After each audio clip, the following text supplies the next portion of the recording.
You ask Tiger to solve. This deals with linear equations with one unknown. The final result is y equals 9. Let's solve it step by step. Group all constants on the right side of the equation. Subtract 17 from both sides. Group like terms. Simplify the arithmetic.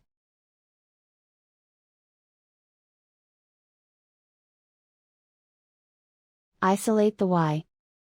Divide both sides by -3. Cancel out the negatives.